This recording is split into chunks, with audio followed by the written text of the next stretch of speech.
Bom dia, igreja. Bom dia. Queria dizer que eu estava com saudade dos irmãos, embora eu tenha matado a saudade ontem na festa da roça, mas oficialmente no último domingo eu não estive aqui, então esse está sendo o nosso primeiro encontro aí depois do meu período de festa, e foi breve, mas muito, muito proveitoso. Foi um tempo muito bom, pude descansar, conheci alguns lugares que eu queria conhecer, estive num evento lá em São Paulo também que eu queria participar, então foi bem bacana.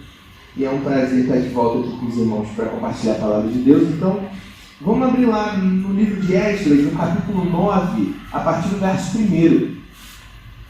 A gente vai fazer a leitura de todo o capítulo 9 do livro de Esdras. À medida que os irmãos encontrarem, fiquem de perto para que a gente faça essa leitura.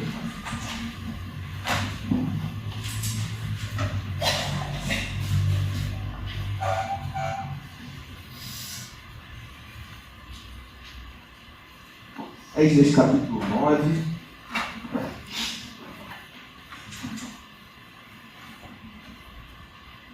O texto diz assim: Depois que foram feitas essas coisas, os líderes vieram dizer-me: o povo de Israel, até mesmo os sacerdotes e os levitas, não se mantiveram separados dos povos vizinhos e das suas práticas detestáveis, como as dos cananeus, dos hititas, dos ferezeus, dos jebuseus, dos amonitas, dos moabitas, dos egípcios e dos amorreus.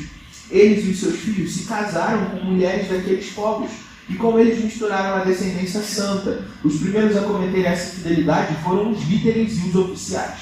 Quando ouvi isso, rasguei a minha túnica e o meu manto, arranquei os cabelos da cabeça e da barba, e me sentei desolado. Então todos os que tremiam diante das palavras do Deus de Israel reuniram-se ao meu redor por causa da infidelidade dos exilados. Eu fiquei sentado ali, desolado, até a oferta da tarde. Então, na hora da oferta da tarde, saí do meu abatimento, com a túnica e o manto rasgados, caí de joelhos com as mãos estendidas para o Senhor, meu Deus, e orei. Meu Deus, estou muito envergonhado e humilhado para levantar o rosto diante de ti, meu Deus, porque os nossos pecados cobrem a nossa cabeça e a nossa culpa sobe até os céus. Desde os dias dos nossos antepassados até agora, a nossa culpa tem sido grande por causa das nossas iniquidades. Nós, os nossos reis e os nossos sacerdotes, temos sido entregues à espada, ao cativeiro, ao despojo e à humilhação nas mãos de reis estrangeiros, como acontece hoje. Agora, porém, por um breve momento, o Senhor, o nosso Deus, foi misericordioso, deixando-nos um remanescente, dando-nos um lugar seguro no seu lugar santo. Dessa maneira, o nosso Deus ilumina os nossos olhos e nos dá um pequeno alívio na nossa escravidão. Nós somos escravos, mas o nosso Deus não nos abandonou na nossa escravidão. Ele demonstrou amor leal para conosco diante dos reis da Pérsia. Ele nos deu vida nova para reconstruir o templo do nosso Deus e levantar as suas ruínas, bem como nos deu um muro de proteção em Judá e em Jerusalém. Agora, ó nosso Deus, o que podemos dizer depois disso? Pois nós abandonamos os mandamentos que nos deste por meio dos teus servos, os profetas, quando disseste: a terra em que vocês entram para dela tomar posse está contaminada pelas práticas detestáveis dos seus povos. Com essas práticas, eles encheram de impureza toda a terra. Por isso, não deem as suas filhas em casamento aos filhos deles, nem tomem as filhas deles para os seus filhos. Nunca procurem o bem-estar e a prosperidade desses povos, para que vocês sejam fortes, desfrutem os bons produtos da terra e a deixem para os seus filhos como herança eterna. Depois de tudo que nos aconteceu por causa das nossas más obras e da nossa grande culpa, apesar de nos teres punido menos do que os nossos pecados mereciam, ó Deus, e ainda nos teres dado um remanescente como este, como podemos voltar a quebrar os teus mandamentos, casando-nos com as mulheres desses povos de práticas detestáveis? Como não ficarias irado conosco? Não nos destruiria e não nos deixaria sem remanescente ou sobrevivente algum. Ó Senhor, Deus de Israel, Tu és justo. Até hoje nos deixaste sobreviver como remanescente. Aqui estamos diante de Ti com a nossa culpa, embora saibamos que por causa dela, nenhum de nós pode permanecer na Tua presença. Amém. Vamos orar? Senhor Deus, nessa manhã, derramamos os nossos corações diante de Ti e Te pedimos: Senhor, nos instrui pela Tua palavra, que nós possamos ouvir a Tua voz, aprender de Ti e Te obedecer. Nós queremos viver para a Tua glória, Senhor, nos auxilia. Seja o Teu Espírito a aplicar a Escritura aos nossos corações nessa manhã. Nós pedimos o teu santo nome, Senhor. Amém. Os irmãos podem se assentar.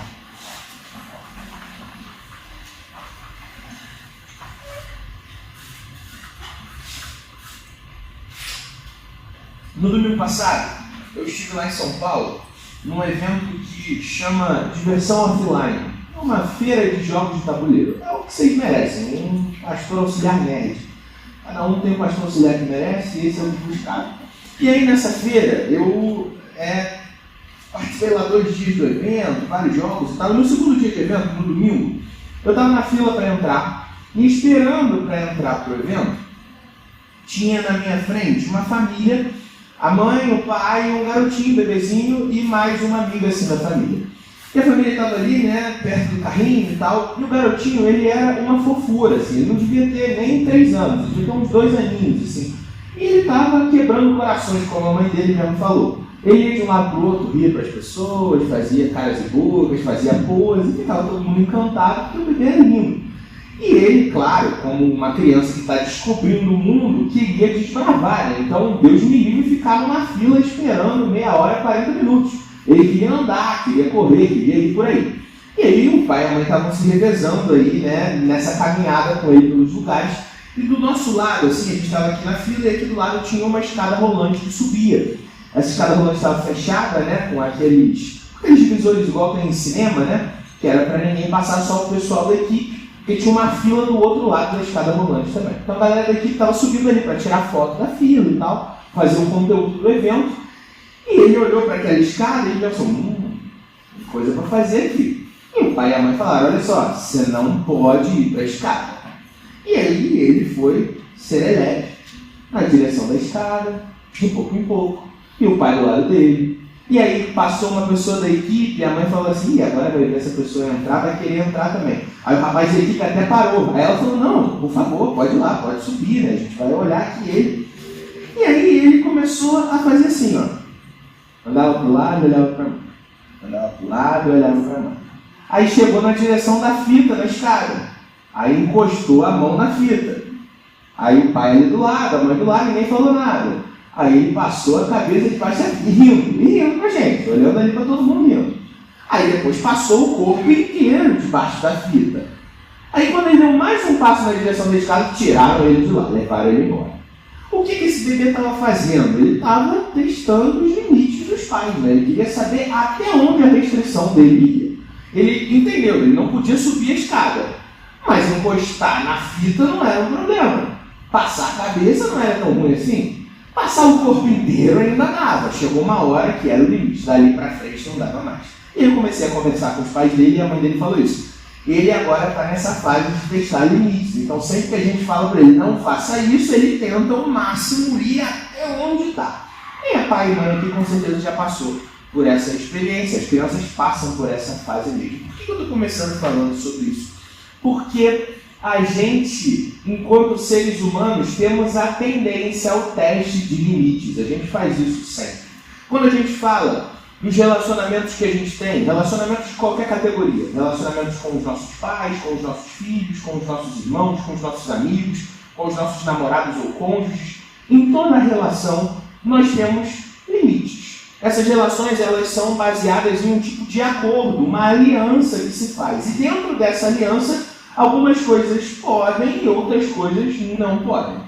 Algumas características das relações são iguais para todas elas e para todo mundo e tudo quanto é canto do mundo. A gente tem uns dados gerais que meio que vão estar ali sendo preservados, mas a gente tem particularidades.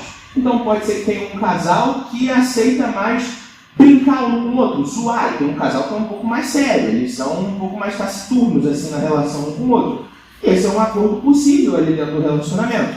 Mas o fato é que quando limites são ultrapassados, então a aliança é quebrada. O que acontece é infidelidade. E infidelidade é algo que não se pode aceitar. Qualquer quebra da aliança é infidelidade, seja de qualquer categoria. Mas a gente gosta de testar os limites. Até onde dá para ir sem quebrar a aliança e ainda assim sabendo que a gente está perigando cair no buraco da infidelidade. A gente se faz essa pergunta conscientemente ou não, e a gente vai de pouco em pouco tentando subir as escadas rolantes que nos são proibidas. A gente vai caminhando na direção da infidelidade.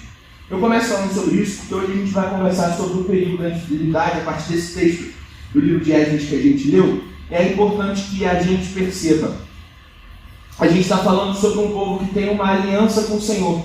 E essa aliança é rompida quando há decisão de seguir na direção das suas próprias vontades, quebra o pacto claro e óbvio que Deus tinha feito.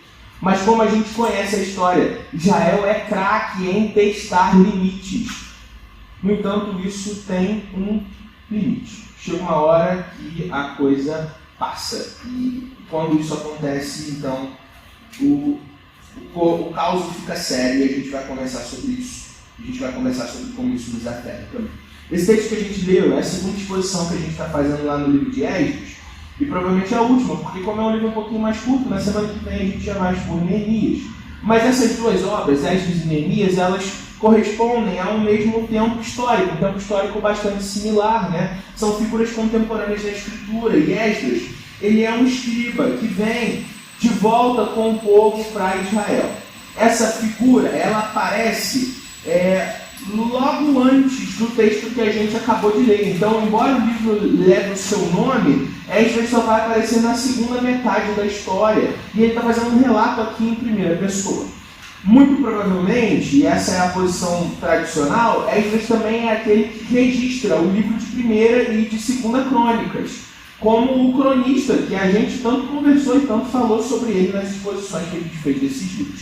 Quem é essa figura? Ele é um descendente de Arão, que volta para a terra sob liberação de Artaxerxes, rei da Pérsia, não na primeira leva de retornados, lembrem-se que a primeira leva veio lá com Ciro, mas numa leva posterior. Então algumas pessoas já estão em Judá, já voltaram para Israel, já estão trabalhando na reconstrução, e Esdras vem como um instrutor da lei. Ele é um conhecedor da lei de Moisés, e ele vem para reestruturar o ensino que é necessário para o povo, que é o povo da aliança, e está sendo movido por essas leis e mandamentos que eram no passado tão conhecidos, mas que agora, depois de 70 anos de cativeiro e mais um tempo aí depois da liberação, podem eventualmente se perder no meio dessa história.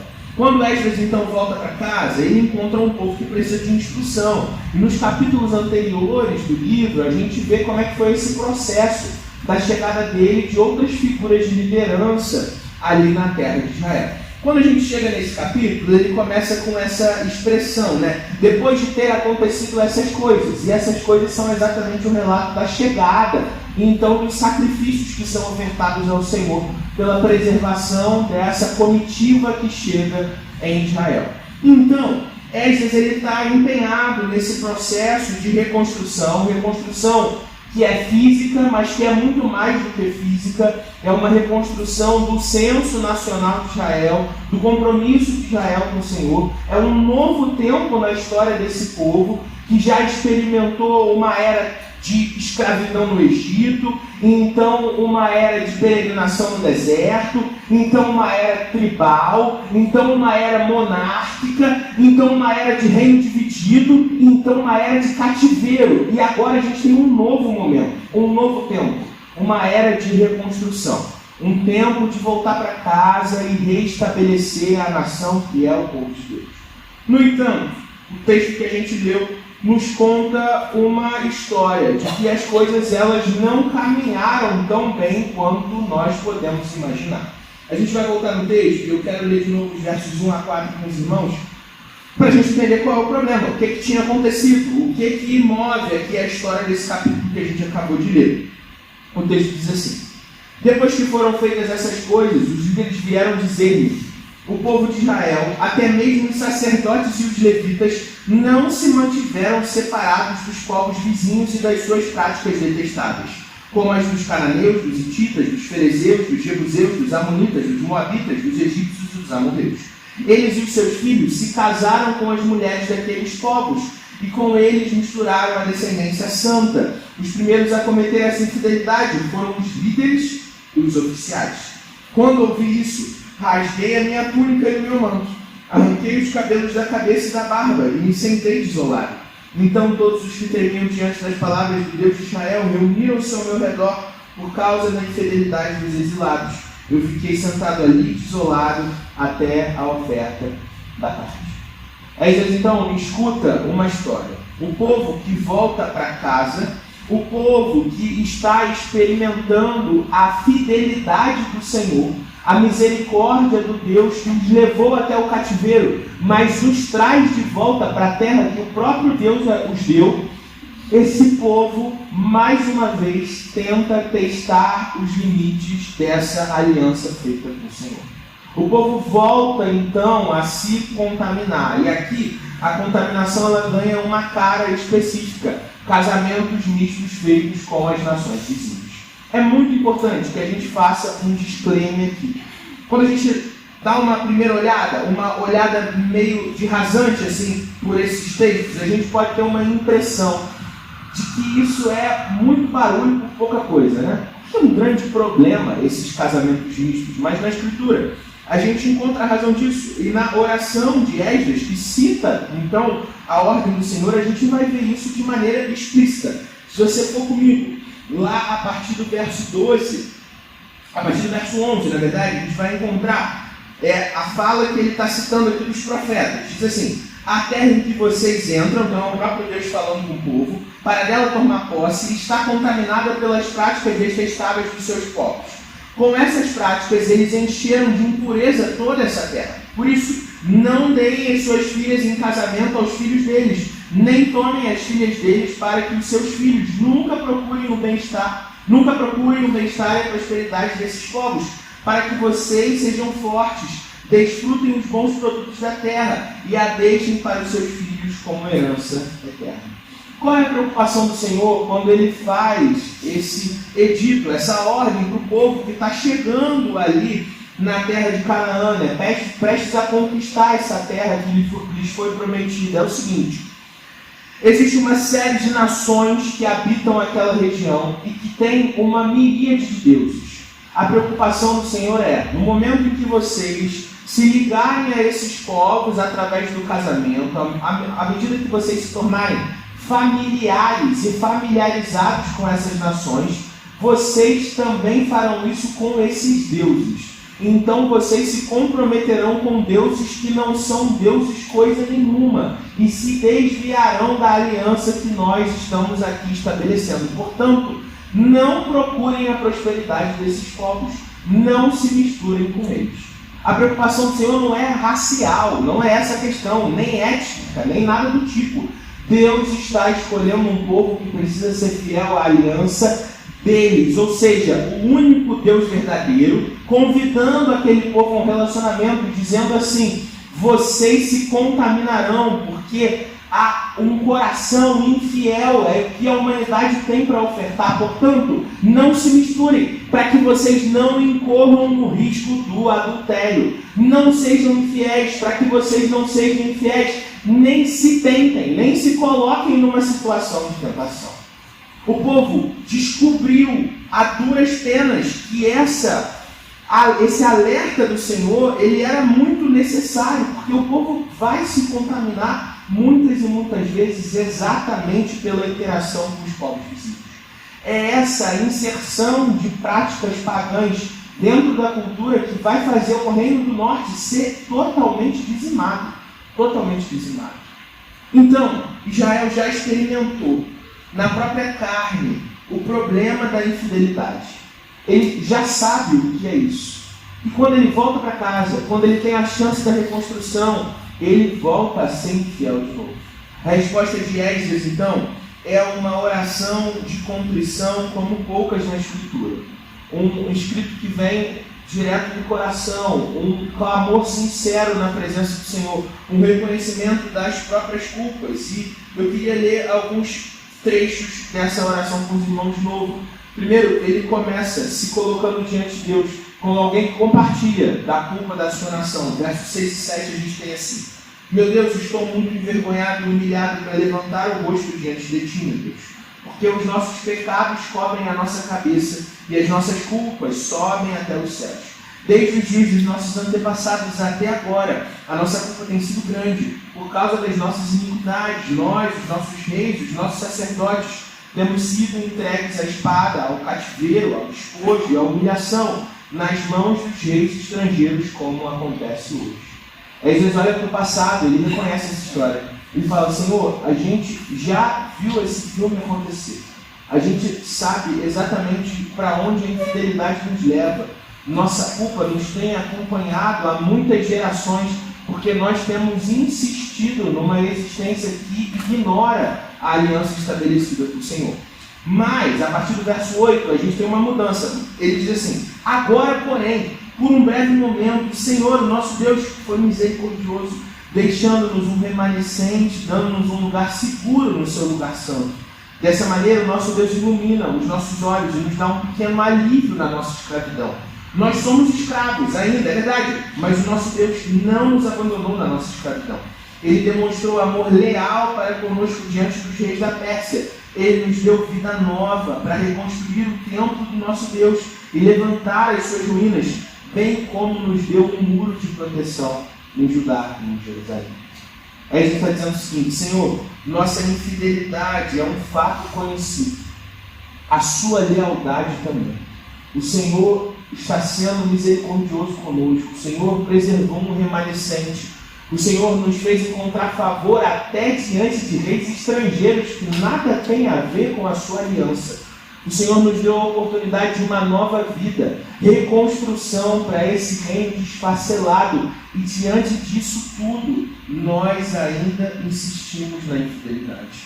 Verso 10 começa com: agora, ó nosso Deus, o que nós podemos dizer depois disso? Do tipo assim, que cara a gente tem para chegar na tua presença, reconhecendo a sua lealdade, reconhecendo a nossa infidelidade? Que cara a gente tem?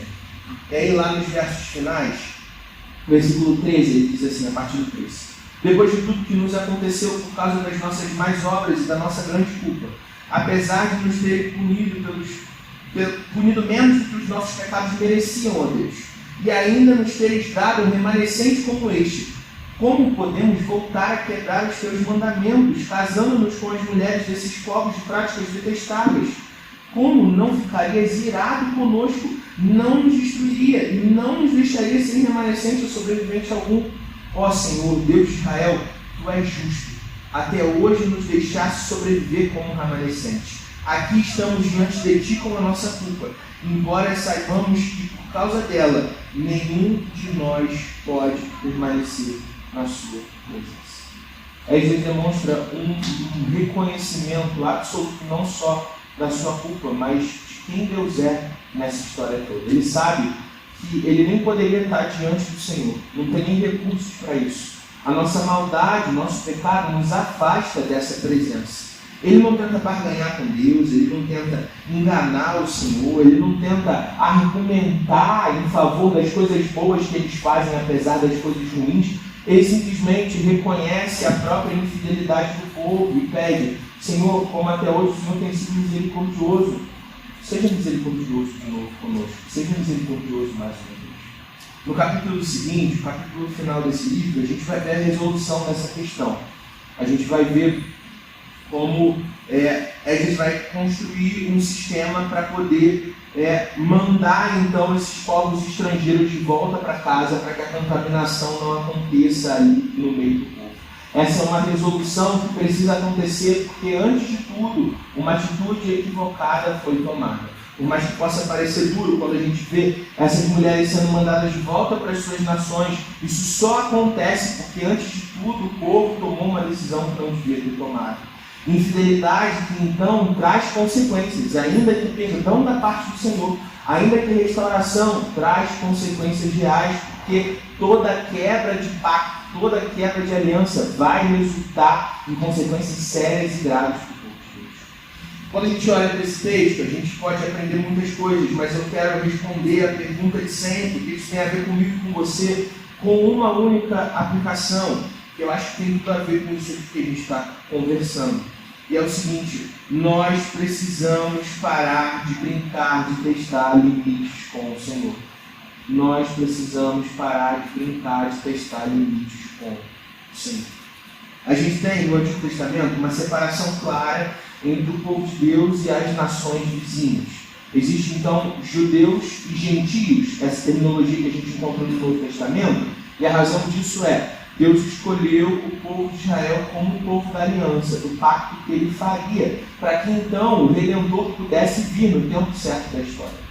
Em Cristo Jesus, a separação entre judeus e gentios acabou. A gente encontra isso na própria Escritura. Já não há mais diferença entre um grupo e outro. Deus chama todos os povos. Deus convida todos os povos a uma vida de arrependimento e reconciliação. Através de Cristo Jesus, então, nós temos a oportunidade de nos aproximarmos de novo do Senhor. Isso tanto é verdade que a gente pode estar aqui hoje reunidos adorando a Deus. Senão, nós seríamos também esses gentios que não teriam a oportunidade de participar da mesa do Senhor. Mas o sacrifício de Cristo abre essa porta. Por isso, a gente se encontra então na presença de Deus sem culpa. Gente feita santa e imaculada pelo sacrifício de Cristo. A justificação, ou seja, a imputação da justiça de Cristo sobre nós, é o que nos garante a possibilidade de nos aproximarmos com confiança do trono da graça, como diz o autor dos Hebreus. A gente pode chegar confiantemente, porque Cristo é quem pavimentou essa estrada. No entanto, o chamado à fidelidade se mantém. O chamado à fidelidade se mantém. Um dos maiores riscos que a gente corre quando a gente aprende a verdade sobre a graça de Deus é construir um sistema de graça barata, como no passado já foi dito. Por quê? Porque a gente diz o seguinte: Deus nos salvou em Cristo Jesus, Deus nos amou, Deus nos aceitou, tem até um livro que diz assim, então vou fazer o que eu quiser, vou viver a vida que eu quiser. E essa compreensão ela é tão superficial, tão pueril, e ela vem de um descaso com a Escritura que faz com que a gente viva uma existência que supostamente é na presença de Deus, mas é infiel em todos os termos possíveis. Quando nós somos aceitos por Deus em Cristo Jesus, o que Deus está fazendo é uma aliança comigo e com você, um pacto que tem, portanto, termos. Nós não somos salvos pelas nossas obras, são as obras de Cristo que nos aproximam do trono de Deus. No entanto, eu e você temos a oportunidade de uma nova vida. Como Esdras orou, nós recebemos a chance de uma nova existência. E como nós podemos continuar vivendo então na infidelidade?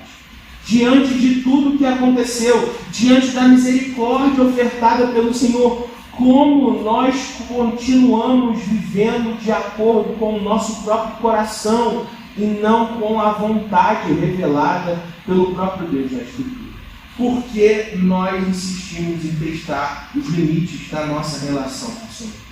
Quando a gente olha para esse texto, a gente vê essa história dos casamentos mistos, e se a gente quisesse, a gente poderia fazer uma aplicação que tem a ver com o julgo desigual, o termo que Jesus vai usar no Novo Testamento, né? O casamento entre um cristão e um não cristão. E certamente existem pontos de contato aqui. No entanto, essa não é exatamente a tônica do texto. É óbvio que existe um chamado dos crentes para que a gente se relacione entre crentes por uma razão muito simples. Nós estamos indo para o mesmo lugar, visionando as mesmas coisas, com uma compreensão equilibrada sobre a existência e, portanto, faz sentido que o povo de Deus se relacione com o povo de Deus. Mas vai ter outro sermão para a gente falar sobre isso. Não é esse texto aqui. Esse texto nos fala sobre uma tendência do coração humano a seguir na direção das suas próprias infidelidades, ao invés de se manter comprometido com a aliança feita pelo Senhor. Por isso, quando a gente olha para os casamentos mistos do nosso tempo, a gente não está pensando só em crente casando com não crente, mas a gente está pensando nas concessões que os nossos corações fazem e das ideias, filosofias, ideologias e posições que nós compactamos e aglutinamos ao Evangelho e fingimos que está tudo bem, como se isso não ferisse a aliança do Senhor. Portanto, os casamentos mistos do nosso tempo têm a ver com aquelas ideias que nós assumimos como tão importantes quanto o Evangelho, e então fazem uma miscelânea com a palavra de Deus e nos levam a uma conduta que nada tem a ver com conduta de povo de Deus. Então, eu junto minha filosofia política, minha filosofia existencial, minha compreensão ética sobre como que eu devo lidar com as coisas, com o trabalho, com o dinheiro, e aí eu vou pegando uma série de influências culturais, juntando, conectando essas coisas, fazendo um Frankenstein ideológico, e eu chamo isso de viver o Evangelho de verdade. Mas nisso tem tudo, menos escritura. E esse é o problema que o texto está atacando. Quando a gente constrói ídolos do nosso coração, transformando coisas boas e colocando elas em lugares que elas não deviam estar, então isso é casamento misto do nosso tempo. É um compromisso não com a vontade de Deus, mas com a nossa própria vontade. O problema, meu irmão e minha irmã, é Deus certamente é misericordioso, mas a aliança tem limites. Nós não fomos convidados a alargar os limites dessa aliança. Não tentem passar dos espaços onde Deus disse claramente, daqui não passem, porque isso é infidelidade, quebra da aliança, adultério puro e simples, e nós fomos chamados a uma relação pactual fiel com o próprio Deus. Quando a gente olha para a Escritura, a gente aprende como viver. Não tem segredo, não é um bicho de 7 cabeças, não é eu e o reverendo Silas que estamos dizendo quais são os termos dessa fidelidade. A palavra revelada de Deus é tudo de que precisamos para viver para a glória de Deus. O meu e o seu chamado é não atestar limites, mas a respeitar e valorizar os limites da aliança que Deus fez comigo e com você. Acima de tudo, os pactos estabelecidos pelo Senhor têm um fator de preservação. Deus está comprometido com a sua glória, certamente. Deus está comprometido com a nossa existência também. Ele nos ama, Ele enviou o seu próprio Filho para morrer no nosso lugar. Respeitar, então, a aliança estabelecida pelo Senhor é reconhecer o cuidado de Deus sobre a nossa vida, viver de maneira fiel a Ele, glorificá-lo em todo tempo. Amém? Vamos orar? Senhor Deus, nós te agradecemos por essa manhã, te agradecemos por essa palavra. Obrigado, Senhor. Porque quando a gente olha para a Escritura e vê esses exemplos, a gente tem a chance de aprender com erros de servos teus que já viveram antes e que vacilaram na caminhada, tropeçaram na caminhada, então encontraram misericórdia através de arrependimento sincero e honesto diante de Ti. O que a gente pede então, Senhor, é constrói em nós um coração fiel, comprometido com o Evangelho, comprometido com a Tua glória, realmente caminhando na direção de viver os Teus mandamentos e não a nossa própria vontade. Que a gente não faça misturas esquisitas e estranhas, de ideias que nada tem a ver com a Tua palavra, construindo para nós ídolos que não deveriam estar onde só o Senhor pode estar, vivendo vidas que são contaminadas pela infidelidade, quando o Senhor nos chamou a uma existência que é completamente rendida a Ti. Que nós possamos, Senhor, abandonar o nosso pecado, abandonar o nosso adultério, abandonar a nossa infidelidade e então viver para a Tua honra e para a Tua glória. Nos ajude e auxilia, porque nós não conseguimos fazer isso sozinhos, Senhor, mas nós confiamos no Teu poder que nos sustenta e capacita em todo o tempo. É isso que nós pedimos, no Teu santo e poderoso nome, Jesus. Amém. Deixa eu chamar um lugar aqui na frente.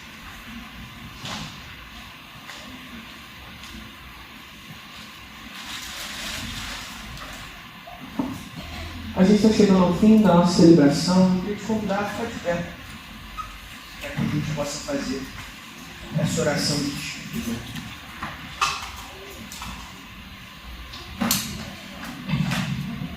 Senhor Jesus, graças nós te damos por esse tempo de culto, por essa oportunidade de estarmos aqui reunidos, nesse espaço que se torna a sua casa, à medida que o povo de Deus se reúne, porque é na presença do povo, é entre o povo reunido que o Senhor habita. Por isso nós te agradecemos, Senhor, porque o Senhor certamente está entre nós nessa manhã.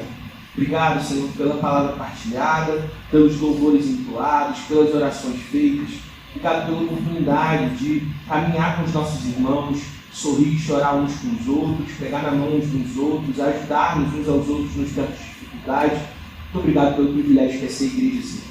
Nós reconhecemos a nossa incapacidade de fazer isso perfeitamente. A gente não consegue ser uma igreja perfeita, mas que o Senhor construa em nós corações comprometidos com o serviço, com amor, com cuidado, com autenticidade, com perdão, nós possamos crescer sempre na Tua presença, Senhor. Olhando para a Escritura, olhando para a cruz vazia, para o Cristo ressurreto, que reina para todo sempre, para que do Senhor a gente possa receber força e capacitação para essa existência comunitária que o Senhor nos chamou a ter. Nós nos lembramos nesse momento dos nossos irmãos que têm passado por tempos de dificuldade. Nós queremos especialmente orar pela nossa irmã Socorro, pelo nosso irmão Juscelino. Nós te agradecemos, Senhor, pela melhora expressiva que a nossa irmã Socorro tem apresentado. Nós reconhecemos a Tua boa mão e o Teu poder sobre a vida dela, que tem feito ela se recuperar. Nós já te agradecemos e já nos alegramos agora. Sua misericórdia é sem fim, Seu amor é inigualável, o Senhor é fiel em todo tempo. Mas nós te pedimos, Senhor, que essa festa possa se agigantar cada vez mais, que a gente possa então celebrar finalmente com ela de volta aqui na Tua casa, de volta no nosso meio. Esse é o nosso desejo, essa é a nossa oração. Nós pedimos para que o Senhor sustente o Juscelino, trazendo força, vigor, ânimo para esse tempo, que o Senhor possa cuidar também de toda a família. Nós apresentamos todos os outros irmãos, as famílias da Tua igreja, todos os outros pedidos relacionados à saúde, à vida comunitária, à vida profissional, acadêmica, relacional. Que o Senhor seja aquele que cuida de nós em todo tempo, que nós reconheçamos o Seu cuidado. Nos abençoa nessa semana que está começando. Nos leve em segurança para os nossos lares. Nos abençoa durante toda essa semana, fazendo com que toda a nossa vida seja um culto a Ti. Que nós possamos sempre Te glorificar aonde quer que o Senhor nos leve. É isso que nós pedimos. Em Teu santo e poderoso nome, Jesus. Amém. Amém. Agora, irmãos, levantem as suas mãos, com as palmas voltadas para cima. E que a graça maravilhosa de Jesus, nosso Senhor e Salvador, o amor inesgotável de Deus, o nosso Pai Todo-Poderoso, a comunhão e o consolo sem par do Espírito Santo de Deus esteja sobre cada pedacinho da sua existência, hoje e até o dia em que estaremos com Ele pelos séculos dos séculos.